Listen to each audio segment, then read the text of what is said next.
Hi, this is Grandma Lori. Today's story is the Maximum Murph Detective Agency, the case of the missing acorns. Grandma and Mom were looking out the window. "Oh, look," said Grandma, "it's Sneaky Pete. What's wrong with him?" As Mom looked out the window, she noticed Pete running back and forth along the top of the fence. Suddenly, he slipped. Ah! He was caught between the fence posts. Mom put on her firefighter gloves and ran out to get Pete out. She lowered him to the ground gently and said, "Petey, you gotta be more careful. You're really gonna hurt yourself getting stuck in places you're not supposed to be." Mom went back inside, but not before letting Max and Murphy out. They had seen what was going on and wanted to be part of the action.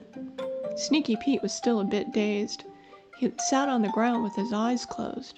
When he heard something, he opened his eyes to find two wiener dogs staring at him. "What's going on, Petey?" asked Max. Normally, they'd chase Pete, but they took mercy on him because they could tell he wasn't doing well. "I've lost my acorns. I know I've put them somewhere around the backyard, but I can't remember where," Pete said. "We can help. We're really good at finding things. We're not the Maximum Murph Detective Agency for nothing," said Murphy. Pete looked up. "And you're not going to chase me?" he asked. Max said, "No, not today. We need help rather than harass." "Okay, it's a deal. There are about 50 acorns somewhere in the backyard. You boys know what acorns look like, right?" asked Pete. "Sure," said Max. "I eat them all the time." Pete looked stunned. "What? Did you eat my acorns?" No, Petey," Max said. "I just eat the ones you leave behind." "Phew," Sneaky Pete was relieved. Murphy said, "Let's go to it.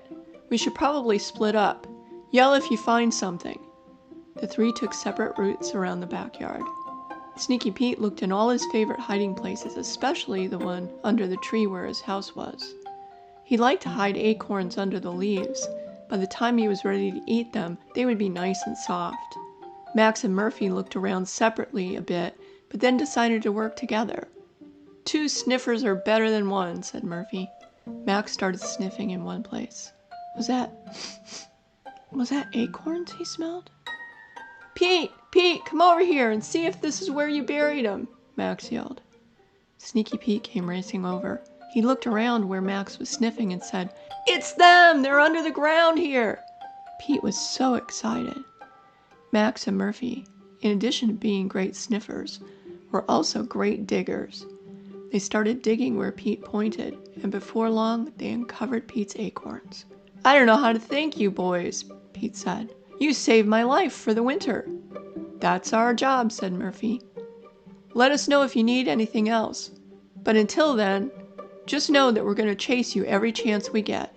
"I wouldn't expect anything less," Sneaky Pete said, smiling atop his acorns. Thank you for joining me. This is Grandma Lori. I hope you enjoyed the story.